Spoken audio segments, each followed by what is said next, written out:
Operation సింధూర్తో Pakistan తీవ్రంగా దెబ్బతిన్నప్పటికీ తామే గెలిచినట్లు దుష్ప్రచారం చేసుకుంటోందని సైనిక దళాల చీఫ్ జనరల్ ఉపేంద్ర ద్వివేది ఎద్దేవా చేశారు. పాక్ ఆర్మీ చీఫ్ ఆసిం మునీర్కు 5 స్టార్ హోదాతో పాటు ఫీల్డ్ మార్షల్గా పదోన్నతి కల్పించి తమ ప్రజలను బయట వారిని నమ్మించే ప్రయత్నం దాయాది దేశం చేసినట్లు పేర్కొన్నారు. ఆపరేషన్ సింధూర్ సందర్భంగా పాకిస్తాన్ హార్ట్లాండ్పై దాడి చేశామని, అలా చేయటం ఇదే మొదటిసారి ఆయన వెల్లడించారు. త్రివిధ దళాలకు ప్రభుత్వం పూర్తి స్వేచ్ఛ ఇవ్వడంతో ఆపరేషన్ సింధూర్లో భారత్ విజయం సాధించినట్లు జనరల్ ద్వివేది తెలిపారు. పహల్గామ్ ఉగ్రదాడికి ప్రతీకారంగా భారత్ నిర్వహించిన సైనిక చర్యలు తామే గెలుపొందినట్లు పాకిస్తాన్ ప్రచారం చేసుకోవటాన్ని సైనిక దళాల ప్రధానాధికారి జనరల్ ఉపేంద్ర ద్వివేది ఎద్దేవా చేశారు.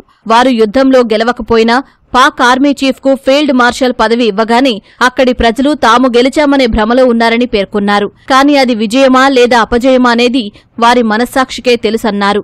తమ సందేశాన్ని ప్రజలకు తెలపటానికి సామాజిక మాధ్యమాలు, ఇతర వేదికలను ఉపయోగించుకుని పాకిస్తాన్ వ్యూహాన్ని భారత సైన్యం తిప్పుకొట్టినట్లు జనరల్ ద్వివేది తెలిపారు. వ్యూహాత్మక సందేశం చాలా ముఖ్యమన్నారు. జస్టిస్ డన్ అంటూ ఎక్స్లో సైన్యం మొదటి పోస్టు పెట్టినట్లు చెప్పారు. దానికి ఎక్కువ హిట్లు వచ్చినట్లు తెలిపారు. వ్యూహాత్మక సందేశాలు సాధారణంగా ఉంటాయి, కానీ ప్రపంచమంతటికీ విషయం చేరుతుందన్నారు. ఐఐటి మద్రాసులో జరిగిన ఒక కార్యక్రమంలో పాల్గొన్న సైనిక దళాల ప్రధానాధికారి జనరల్ ఉపేంద్ర ద్వివేది ఏప్రిల్ 22న జరిగిన పహల్గామ్ దాడికి ప్రతీకారంగా మే 7న భారత్ చేపట్టిన ఆపరేషన్ సింధూర్ సందర్భంగా ఎదుర్కొన్న చిక్కులను గుర్తు చేసుకున్నారు. 4 రోజుల ఘర్షణల తర్వాత పాకిస్తాన్ ప్రారంభించిన అసత్య ప్రచారాన్ని ఆయన వివరించారు. భారత్ జరిపిన దాడుల్లో చావు దెబ్బతిన్న పాకిస్తాన్ తమ ఆర్మీ చీఫ్ ఆసిం మునీర్ను 5 స్టార్ జనరల్గా, ఫీల్డ్ మార్షల్గా పదోన్నతి కల్పించి తామే గెలిచినట్లు తమ ప్రజలను బయటి వారిని నమ్మించే ప్రయత్నం చేసిందని జనరల్ ద్వివేది ఎద్దేవా చేశారు.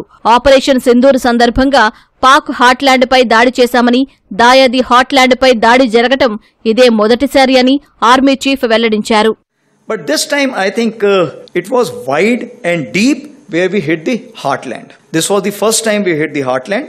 Our target was the nursery and the masters. Like I told you, and this has never been done, and even Pakistan was not expecting that the heartland will be hit. And that's what came as a shocker to them. సంప్రదాయ సైనిక ఆపరేషన్లకు భిన్నమైనది operation Sindoor అని సైనిక దళాల ప్రధానాధికారి general Upendra Dwivedi తెలిపారు. అది చదరంగ మాటలాంటిదని, ఎందుకంటే శత్రువు తదుపరి చర్య ఏమిటో తెలియకపోయినా వారిని సమర్థంగా ఎదుర్కోవాల్సి ఉంటుందన్నారు. And of Sindoor, what we did, we played chess. Now what does it mean?